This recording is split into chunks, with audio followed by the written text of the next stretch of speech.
7대 시드 사업, SMR 핵융합 선정에 대한 성명서. 국가의 미래를 원자력계의 사업 계획으로 바꿔서는 안 된다. 정부는 8월 12일 대한민국의 미래 성장 동력을 육성한다며 7대 시드 프로젝트를 발표했다. 선정된 7분야 가운데 SMR과 핵융합이 각각 독립된 사업으로 포함됐다. 미래 청정에너지로 SMR과 핵융합을 지정했다. 인류가 19세기 이후 알게 된 핵의 변형과 관련하여 발생하는 방사능에 현재까지 답이 없음에도 청정에너지로 분류한 것이다. 태양광, 풍력, 에너지 저장 장치, 전력망, 효율 산업은 하나의 재생에너지 항목으로 묶으면서 위험한 원자력에는 두 자리를 배정했다. 이것이 또한 재생에너지 중심의 정책인지 정부는 반드시 답해야 한다. 검증되지 않은 SMR은 차세대 핵폐기물에 지나지 않는다. SMR은 크기를 줄였다는 이유만으로 안전하고 경제적인 원자로가 아니다. 여러 모듈을 한 부지에 설치하면 다수 호기 사고, 공통원인 고장, 운전 정비, 인력, 비상 대응이라는 새로운 문제가 발생한다. 또한 핵분열 원자로인 이상, 영구적인 고준위 방사성 폐기물을 남긴다. 우리나라는 기존 원전의 고준위 방사성 폐기물 처분장 부지조차 정하지 못했다. 고준위 처분 기술과 최종 책임 체계도 없이 새로운 핵폐기물 생산 시설을 차세대 산업으로 내세우는 것이다.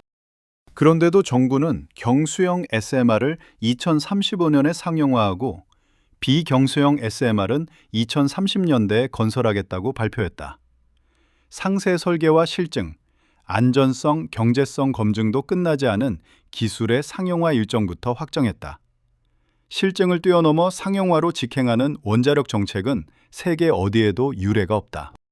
정부가 사전 검토 등을 통해 규제 리스크를 완화하겠다고 밝힌 것도 기가 막힐 뿐이다. 원자력 안전 규제는 사업자의 위험을 덜어주는 사업자 지원 수단이 아니며 국민의 생명과 환경을 지키고 위험하면 중단시키는 것이 규제기관의 임무를 망각한 발언이다. 핵융합 연구가 어찌 핵융합 산업인가?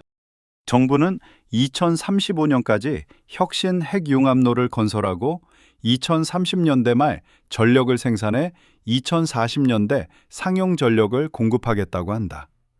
그러나 현재 세계 어느 나라도 핵융합으로 상업적 전력을 생산하지 못하며 국제 공동사업인 이터조차 발전소가 아니라 핵융합 반응의 가능성을 확인하기 위한 실험시설이다. 여기서도 사업 실패 책임은 누가 지는지가 역시 없다. 돈잔치 하자는 건가? 핵융합 연구의 과학적 가치를 부정하는 것이 아니다. 그러나 연구의 필요성과 국가 미래 산업으로서의 타당성은 구분해야 한다. 핵융합 발전을 위해서는 삼중수소 자급, 중성자의 견디는 재료, 열 배출, 장시간 연속 운전, 정비성 가동률과 발전소 전체의 에너지 수지부터 먼저 입증해야 한다. AI 가상 핵융합로는 이러한 실증을 대신할 수도 없는 삼류 공상과학 소설에 지나지 않는다. 실제적인 검증 없이 상용화 일정부터 국가 계획으로 확정하는 것은 아주 위험한 돈잔치 하자는 무책임한 일에 불과하다. 이익은 원자력계가, 책임은 국민에게. 이번 발표의 가장 큰 문제는 국가의 미래를 결정하는 과정에서 누구의 이해가 중심이 되었느냐는 점이다.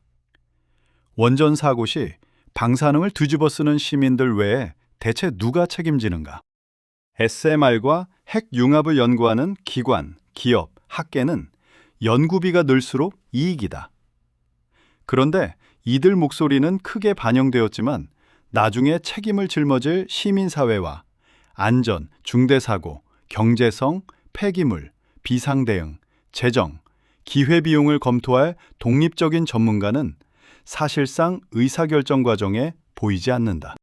국민 안전은 생각하지 않고 실패와 사고에 책임도 지지 않을 자들이 자신들의 이해만 앞세워 국가 사업으로 둔갑시켜 연구비와 사업비는 원자력계가 챙기고 실패 비용과 사고 위험, 핵 폐기물 책임은 국가와 국민에게 떠넘기는 이 무책임한 구조가 어떻게 미래 성장 동력인가? 더욱이 원자력계가 대통령 주변을 산업계의 낙관론으로 채우고 시민사회의 비판적 의견을 차단하여 결국 정권과 주권자 시민 사이를 갈라놓았다. 정부를 자신들의 사업을 위한 방패로 정권까지 위태롭게 만들고 있다. 이익은 자신들이 독점하고 책임은 국가에 전가하면서 대통령과 시민을 갈라놓는 이러한 행태는 원자력계의 정책 쿠데타라고 불러도 지나치지 않다. 원자력 돈잔치가 빼앗는 국가적 기회. 국가의 예산과 연구 인력은 무한하지 않다. 검증되지 않아서 위험하고 핵 폐기물만 생산할 SMR과 핵 융합에 막대한 자금과 정책 역량과 인적 자원을 투입하면 재생에너지, 전력망, 에너지 저장 장치, 수요 관리, 효율과 기후 적응에 사용할 기회 비용은 줄어든다. 탄소 감축 효과를 낼 수 있는 기술 개발은 뒤로 미루고 성공 여부와 상용화 시점이 불확실한 핵 폐기물만 양산하는 위험한 기술에 국가의 미래를 걸 수 없다. 사업자 이해만 앞세운 이러한 정책은 주권자 국민의 정부 정책이 될 수 없다. 우리는 정부에 요구한다. 첫째, SMR과 핵융합의 선정 기준, 참여 전문가, 이해 충돌 여부, 안전성, 경제성, 폐기물 기회비용 평가 자료를 공개하라. 둘째, 독립적인 검증이 끝나기 전에는 SMR의 2035년 상용화와 비경수형 SMR 건설 일정을 졸속으로 확정하지 말라. 셋째, 핵융합 연구는 지원하되 연구 단계의 기술을 상용 산업으로 포장하지 말고 단계별 검증 및 중단 기준을 마련하라. NET제, 시민사회와 독립적인 전문가가 참여하는 공개 검증기구를 구성하고 7대 시드 사업의 예산 배분을 전면 재검토하라. 국가 전략은 특정 산업을 먹여 살리는 계획이 아니다. 핵기술은 특히 이익뿐 아니라 실패 비용, 사고 위험, 핵 폐기물 책임과 기회 비용까지 국민의 관점에서 판단해야 한다. 정부는 원자력 사업자의 이해에 편중된 사업 계획을 국가의 미래로 받아들일 것이 아니라 책임을 감당해야 할 주권자 국민의 관점에서 7대 시드 사업을 전면 재검토해야 한다.